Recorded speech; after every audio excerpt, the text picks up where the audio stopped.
And welcome. मेरा नाम योगेंद्र कुमार है। यूपीपीएससी वाला चैनल के टॉपर स्टॉक में आप सभी का स्वागत है। जैसे आपको पता है कि हम एक टॉपर को बुलाते हैं, उसके बारे में जानते हैं, और आज के टॉपर एक बहुत अमेजिंग पर्सन है। उनके बारे में बताने से पहले उनके लिए एक पोएम की कुछ लाइन्स हैं, वो हम आपको सुनाना चाहते हैं। आज तू बिखरा है, एक रोज़ तू निखरेगा। आज तू बिखरा है, एक रोज़ तू निखरेगा। ढला है जो आज सूरज, कल सुबह भी निकलेगा। माना तेरी मंजिल है इन लोहों की जंजीरों में, पर तू तपेगा जब तेरी तपन से वो लोहा भी पिघलेगा। और सच बताऊं, इस लाइन्स को प्रूव किया है अमित सर ने। सर बहुत बहुत बधाई और शुभकामनाएं। थैंक यू योगेंद्र जी, बहुत सुंदर कविता पढ़ी आपने। Okay sir, thank you sir. और यूपीएससी वाला चैनल आपका सर तहे दिल से स्वागत करता है। Thank you very much. और सर जैसे आपको बताएं कि इस जो हमारी टॉपर स्टॉक सीरीज़ है, उसका मकसद ही है कि हम एक टॉपर के बारे में जानें और उनकी लाइफ के बारे में जानें, उनकी प्रॉब्लम्स के बारे में जानें, और उनकी स्ट्रेटजी, क्या रणनीति उन्होंने बनाई है जिससे उन्होंने एग्ज़ाम क्रैक किया है। तो आज हमारे बहुत से सवाल होंगे, उस पर हमारी चर्चा होगी सर। तो सर पहला हमारा यही सवाल है आपसे, थोड़ा हमारे एस्पिरेंट्स को पता चले कि सर आपके बारे में, कि सर आप कहाँ के रहने वाले हैं, क्या आपका बैकग्राउंड है, थोड़ा सर बताइए आप। जी योगेंद्र जी, मैं बेसिकली उत्तर प्रदेश के गाजीपुर ज़िले का हूँ, पूर्वी उत्तर प्रदेश के। और मैंने अपनी प्रारंभिक पढ़ाई 12वीं तक यूपी बोर्ड से हिंदी मीडियम से किया है। और उसके बाद मैंने लखनऊ के एक निजी इंजीनियरिंग कॉलेज से इंजीनियरिंग किया है। मेरी ब्रांच इलेक्ट्रिकल इंजीनियरिंग है। और कुछ दिन मैं प्राइवेट सेक्टर में जॉब किया, फिर ये सिविल सर्विसेज के लिए तैयारी करना शुरू कर दिया था। और इस बार जो 2022 का पीसीएस का एग्ज़ाम है यूपी वाला, इस पे मेरा चयन बीडीओ के पद पे हुआ है, ब्लॉक डेवलपमेंट ऑफिसर। और क्या जानना चाहते हैं आप, बताइए। तो चलिए बढ़िया। सर जैसे आप मेरी स्टार्टिंग में बात हो रही थी आपसे, तो सर जैसे बता रहे थे सर एक छोटे से गांव से हैं आप जी। तो इस छोटे से गांव में रहना और फिर यूपी पीसीएस निकालना, तो उस एग्ज़ाम के लिए आपको मोटिवेशन कहाँ से मिला? आप सही कह रहे हैं, ये बहुत बड़ा एग्ज़ाम है और इसके बारे में छोटे से गांव में सुनना ही बहुत बड़ी बात है। तो मैं आपको बताऊं कि इस एग्ज़ाम के लिए मुझे इंस्पिरेशन कहाँ से मिला। तो बेसिकली मैं क्लास 6 में था उस समय, और हमारे डिस्ट्रिक्ट में एक कोई संस्था थी एनजीओ टाइप की। उन्होंने एक एस्से कंपटीशन कराया, निबंध प्रतियोगिता कराया। तो उसमें मैं पार्टिसिपेट किया और मेरी सेकंड पोजीशन आई। और इसके बाद मेरा नाम अखबार में आ गया। हाँ, ये एक बहुत बड़ी बात थी, मतलब पॉइंट था। हाँ। तो अखबार में नाम आने के वजह से ना काफ़ी लोगों को उम्मीदें हो गई मुझे। और एक क्लीशे रहता ही है गांव में आईएएस पीसीएस के प्रति। सही बात है कि यार ये टॉप लेवल की जॉब है और आप इसमें आके समाज के एक बड़े वर्ग का मतलब भला कर सकते हैं, या उनको इन्फ्लुएंस कर सकते हैं, या उनके लाइफ में चेंजेस ला सकते हैं। तो शुरू से ही लोगों ने एक तरीके से परसुएसन करना मेरा शुरू कर दिया कि हाँ, कि तुम्हें यहीं जाना है। तो एक माइंड मेकअप तो बना ही था।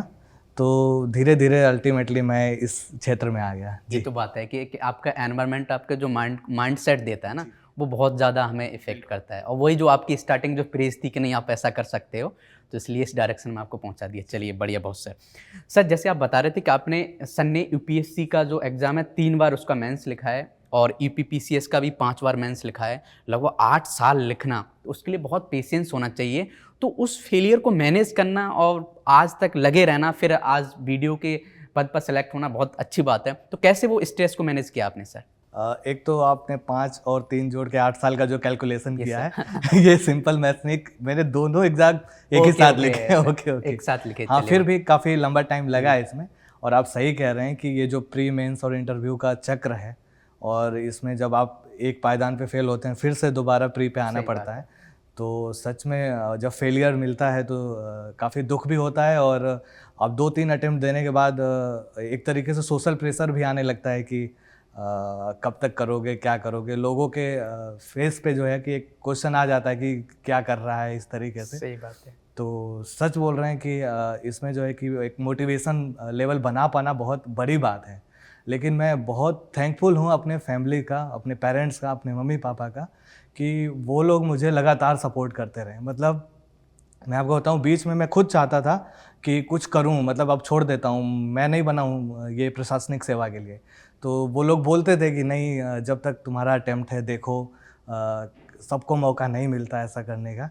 तो मैं लगा रहा। इसके अलावा भी मैं जैसे फ्रीलांस पे कुछ काम करता रहा अपना, मतलब ये कोचिंग्स के जो मॉक टेस्ट होते हैं उनको इवेलुएट करना इस तरीके से। तो मैं फिनेंशियली एक तरीके से साउंड में था, मतलब कोई चलिए दिक्कत बढ़िया। नहीं थी। हाँ जी।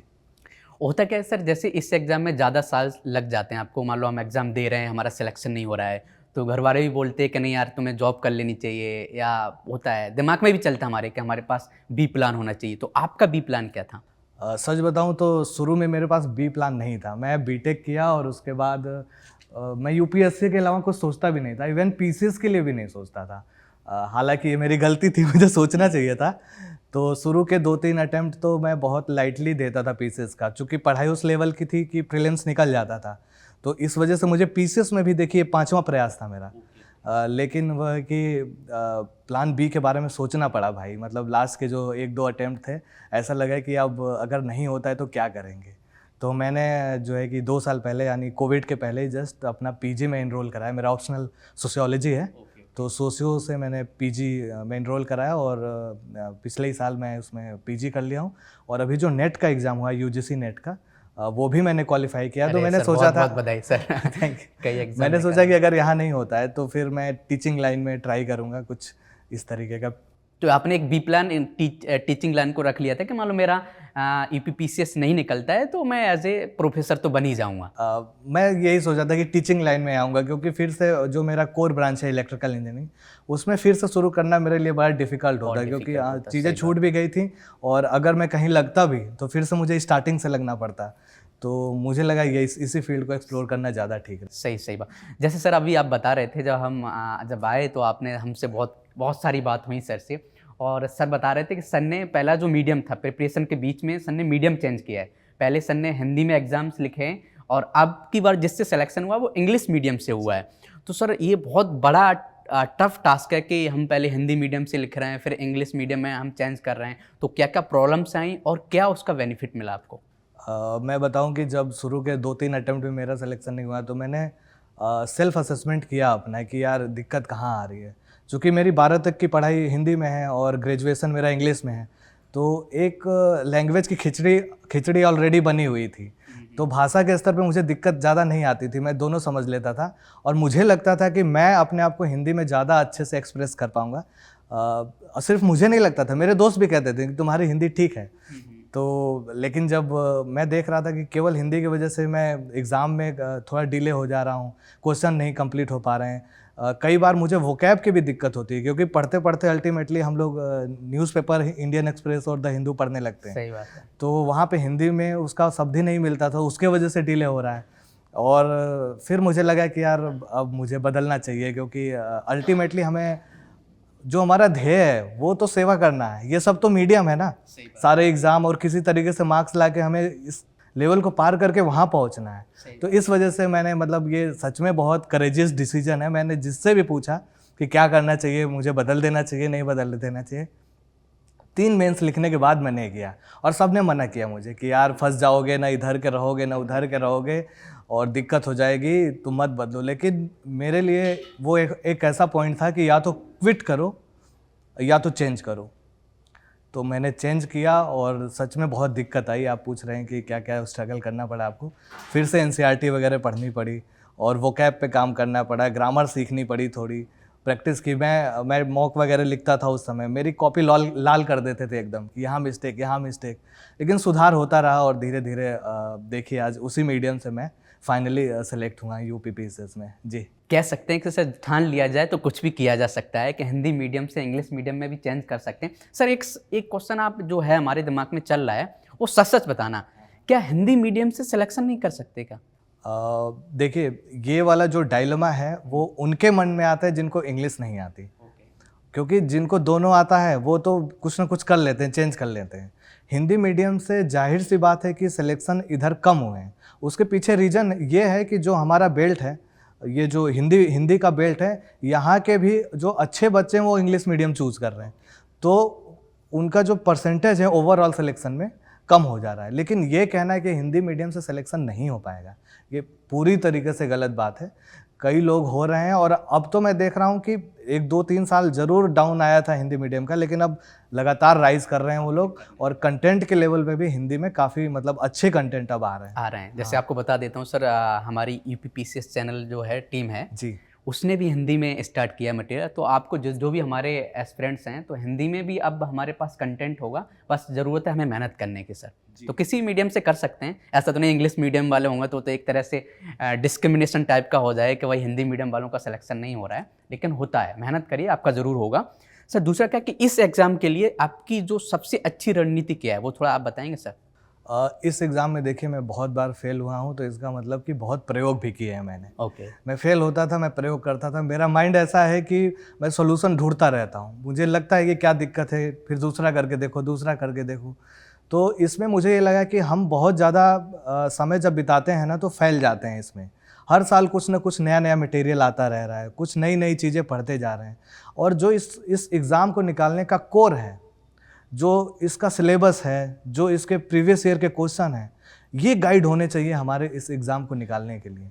और जो हमारा सोर्स हो वो लिमिटेड हो और मल्टीपल रिवीजन हो। ये मैं कोई नई बात नहीं बता रहा हूँ, आप जितने भी टॉपर से पूछे होंगे अल्टीमेटली यही काम आता है। लेकिन लोग तभी समझते हैं जब 2-3 बार फेल हो जाते हैं। उनको समझ में नहीं आता कि ये चीज़ की भी कोई वैल्यू है। 4 पेज का जो सिलेबस है और कुछ प्रीवियस ईयर क्वेश्चन, उनको ध्यान में रख के अगर हम अपनी पढ़ाई करें तो इस एग्ज़ाम में ना भटकाव से काफ़ी स्तर तक हम बच सकते हैं। कहने का मतलब हम शॉर्टकट में बताया जाए तो सर ने बहुत अच्छी बताई कि जो सबसे अच्छी रणनीति यही है कि हम रिसोर्सेज को लिमिटेड रखें और बार बार उनको पढ़ना है और प्रीवियस ईयर के जो क्वेश्चंस हैं उनको देखें कि कैसे आया है। तो आपको पता चलता है कि इस एग्ज़ाम की जो स्ट्रेटेजी कैसे बनानी है, कि ये एग्ज़ाम किस पैटर्न पर चलता है, किस डायरेक्शन में चलता है, तो समझ में आ जाता है। और एक बार आप समझ गए तो आधी चीज़ें हमारी सॉल्व हो जाती हैं सर। चलिए बड़ी सर, अभी सर क्या है कि इस एग्ज़ाम की 3 स्टेज हैं। सभी को पता है कि प्रीलिम्स हो गया, फिर इसका मेंस हो गया, फिर इंटरव्यू हो गया। तो सर तीनों स्टेज पर हमें अलग अलग स्ट्रेटजी हमें अपनानी पड़ती है और एक भी स्टेज पर हम फेल हो जाते हैं तो फिर वहीं 0 पर आ जाते हैं। तो सर प्रीलिम्स अभी हमारा आने वाला है, लगभग 28 डेज़ बचे हैं। तो सर 28 डेज़ में हम ऐसा क्या करें कि हमारा प्रीलिम्स निकल जाए? देखिए युगन जी, ये ज़रूर एग्ज़ाम 3 भागों में बटा हुआ है, लेकिन इसका मेन एग्ज़ाम है। जो मुख्य परीक्षा है वही मुख्य इसका एग्ज़ाम है। तो हमें पढ़ाई को जब भी करना चाहिए, इस बात को ध्यान में रख के करना चाहिए कि हम मुख्य परीक्षा का सिलेबस भी ठीक से पढ़ें। कोई सिर्फ प्रीलिम्स निकाल के और सोचे कि हम मतलब अपने सोसाइटी में दिखाना है, थोड़ा दोस्तों में रौब जमाना है, वो अलग बात है। लेकिन फाइनल सिलेक्शन लेना है अगर आप, तो आप जीएस का जो मुख्य परीक्षा का 4 पेपर है, और अब तो ऑप्शनल हट गया है यूपी से, स्पेशल यूपी के जो पेपर है वो पढ़िए। और वो जब आप सीखेंगे तो आप प्रीलिम्स के जो स्तर के क्वेश्चन हैं उनका काफ़ी चीज़ें पहले से ही सीख लेंगे। अब प्रीलिम्स का जो अब पेपर होता है, आप जानते हैं ऑब्जेक्टिव होता है, तो उसके लिए आप जो है कि जब 1-2 महीना बच रहा है जब, तो प्रीवियस ईयर कुछ क्वेश्चन कर लीजिए, कुछ मॉक टेस्ट आप लगा सकते हैं। इसके अलावा कुछ अपने से क्वेश्चन बना लीजिए, प्रीवियस ईयर क्वेश्चन के बेस पे उसी टॉपिक पे देखिए कि और क्या नहीं पूछा गया। ये सबसे बेस्ट होता है कि प्रीवियस ईयर क्वेश्चन देखिए, आप देखिए कि किस टॉपिक से लगातार बार बार पूछा जा रहा है, उस टॉपिक के और थोड़े डिटेल में पढ़ लीजिए। क्योंकि जीएस का जो सिलेबस है इतना वास्ट है कि अब जो है कि हमें उसका जो रेंज डिसाइड करना है ना, वो हमें प्रीवियस ईयर क्वेश्चन से ही पता चलता है। तो प्रीवियस ईयर क्वेश्चन करना ज़्यादा सही रहता है। उसके आधार पे आप अपने क्वेश्चन बना लीजिए। और पीसीएस में खास करके करंट अफेयर का काफ़ी रोल होता है। तो लास्ट में कुछ मैगजीन्स भी आती हैं, वो भी आप रेफ़र कर सकते हैं, या फिर आप मंथली कुछ पढ़ रहे हैं वो ठीक है। तो मेरे ख्याल से अगर 150 क्वेश्चन है तो 30 क्वेश्चन पे करंट अफेयर का मतलब रोल रहता है। तो बेसिकली ये 3 चीज़ों पे काम करना चाहिए। प्रीलिम्स के लिए आपने पूछा, एक तो प्रीवियस ईयर क्वेश्चन कीजिए, उसके बेस पे और क्वेश्चन बना लीजिए, और करंट अफेयर अपना पढ़ते रहिए, और रिवीजन अपना जो आपने पढ़ाई की है उसका रिवाइज करते रहिए। ये इतना मतलब पर्याप्त होता है, तो आराम से हो जाएगा। जी जी, चलिए बढ़िया सर। दूसरा कि जैसे आपने सर बताया कि इस एग्ज़ाम में फाइनल रिजल्ट में आना ही सबसे बड़ी बात है, और वही हमारा मेन पर्पस होता है कि हमारा फाइनल लिस्ट में नाम आए तभी जॉब मिलती है। हमने प्रीलिम्स निकाल लिया, हम मेंस अच्छा नहीं कर पा रहे हैं तो क्या फ़ायदा है। तो सर मेंस के लिए सबसे बड़ी बात होती है, जितने भी हम टॉपर्स से बात करते हैं वही बोलते हैं कि इस एग्ज़ाम में आपको राइटिंग प्रैक्टिस करनी है। बेशक एक क्वेश्चन आप डेली लिखो, तो जब हम पहली बार लिखते हैं तो एक इनर्शिया होती है। तो सर आपने कैसे स्टार्ट किया था लिखना? आप ठीक कह रहे हैं, लिखना ना बहुत हेक्टिक काम है, मतलब लिखने का मन ही नहीं करता। और जिनका प्रीलिम्स नहीं निकलता है, मतलब शुरू के 1-2 साल तो बहुत जोश रहता है, लोग लिखते हैं, लेकिन उस समय उनकी अंडरस्टैंडिंग कम होती है। जब अंडरस्टैंडिंग हो जाती है तो लिखना नहीं चाहते, उनको लगता है प्रीलिम्स निकल जाए फिर लिखेंगे। तो इसमें मैं यही कहूँगा कि एक बार जब आप अपना सिलेबस पूरा कर लेते हैं तो आप स्ट्रक्चरिंग करना सीखिए कम से कम। आप जैसे कह रहे हैं कि आंसर राइटिंग प्रैक्टिस बहुत ज़रूरी है। मैं कहता हूँ कि लिखना तो हम क्लास 5th में सीख जाते हैं, सिर्फ लिखने से यहाँ नंबर नहीं मिलेगा। जो क्वेश्चन की डिमांड है उसके अकॉर्डिंग लिख रहे हैं कि नहीं हम, और क्वेश्चन की डिमांड को पूरा करने के लिए ज़रूरी है कि उस टॉपिक के सारे पहलुओं को हम पढ़े हों, समझे हों, तभी तो लिख पाएंगे। और अगर उस टॉपिक में कुछ करंट डेवलपमेंट है, वो सब चीज़ें अगर हम अपने आंसर में शामिल करते हैं तो जाहिर सी बात है नंबर ज़्यादा मिलेगा। तो आंसर राइटिंग को आप कीजिए ज़रूर, लेकिन टॉपिक को पूरा समझने के बाद। प्रैक्टिस ज़रूरी है, लेकिन सिर्फ प्रैक्टिस कर रहे हैं, लिखे जा रहे हैं कुछ भी। अब देखिए 1-2 साल पढ़ने के बाद हमारे पास हर टॉपिक का कुछ ना कुछ कंटेंट रहता ही है। हाँ, आप कुछ भी लिखते जाइए तो उससे नंबर मिलता नहीं है। तो ज़रूरी है कि आप क्वेश्चन के डिमांड को समझें, उसके टॉपिक को, और अगर आपको लग रहा है कि पॉइंट हमें ज़रूरत है उसको स्टडी कीजिए, फिर प्रैक्टिस कीजिए। प्रैक्टिस जाहिर सी बात है, इसकी बहुत बड़ी रोल है प्रैक्टिस की। और इसमें आप 3 घंटे बैठ के आराम से अनुशासन में इस तरीके से लिख भी सकते हैं। और लिखते हैं बच्चे, कई लोग मॉक टेस्ट भी ज्वाइन करते हैं, तो स्पीड आती है, एक्यूरेसी आती है, एफिशिएंसी आती है।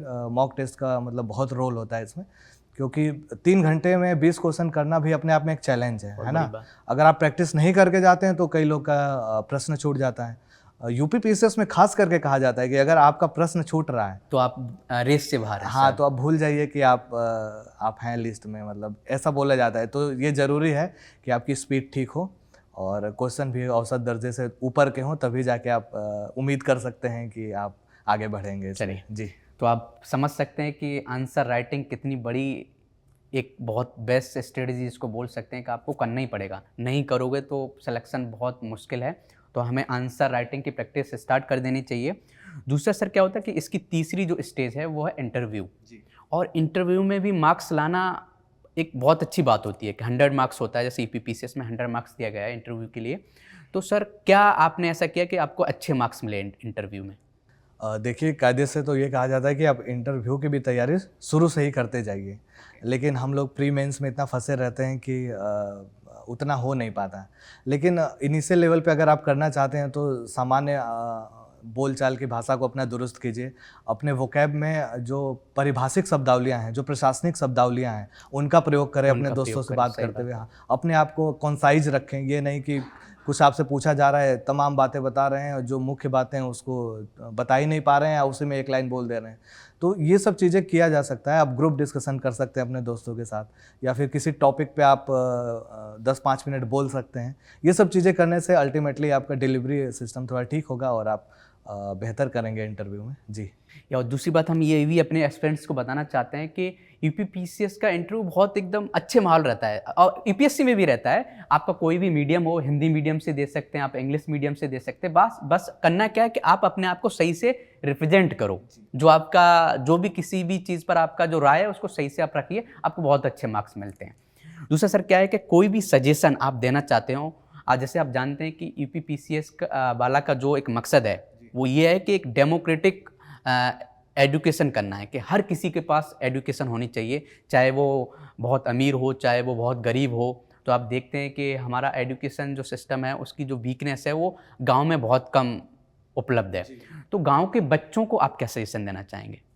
मैं जो सिविल सर्विसेज के लिए तैयारी कर रहे हैं, मतलब सजेशन तो बहुत सारे हैं योगेन जी, लेकिन मैं बस एक सजेशन दीजिए जिससे हमारे गांव के जो एस्पिरेंट्स हैं जी, जो सिविल सर्विसेज में आना चाहते हैं उनको क्या बताना चाहिए? मैं एक सजेशन उनको यही देना चाहूँगा कि अपने प्रति कठोर बनिए। आप टारगेट कोई डिसाइड कर रहे हैं तो अनुशासन के साथ उसको फॉलो कीजिए और उसको पूरा कीजिए। आप जो है ना हर चीज़ नहीं कर सकते। यूपीपीसीएस या यूपीएससी की तैयारी कोई आम तैयारी नहीं है, एक तरीके से तपस्या है। आपके जीवन का 2-3 साल आराम से ले लेता है। तो आप कोशिश कीजिए कि टारगेट बेस इसमें स्टडी कीजिए। आप देखिए सब कुछ नहीं कर सकते।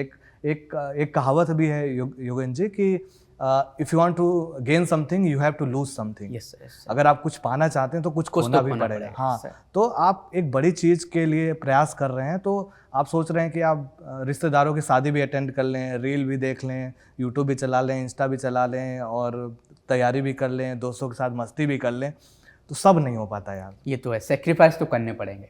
बिल्कुल। तो चलिए। आप एकदम अनुशासन के साथ, क्योंकि मन करता है, सब किसका मन नहीं करता भाई, जहाँ मस्ती हो रही है सबका मन करता है, लेकिन आप 2-3 साल के लिए अगर आप अनुशासन के साथ आप इस पे काम कर रहे हैं तो निश्चित तौर पे आप कहीं ना कहीं ज़रूर सफल होंगे। जी। दूसरा सर, जैसे मैं आपने मुझे सुबह सुबह मॉर्निंग में सर ने मुझे जो अब रियल इंटरव्यू सर का हुआ था उसका ट्रांसक्रिप्ट भेजा था, तो उस ट्रांसक्रिप्ट में ये भी लिखा था कि आप पोइम को रिसाइट करते हैं सर।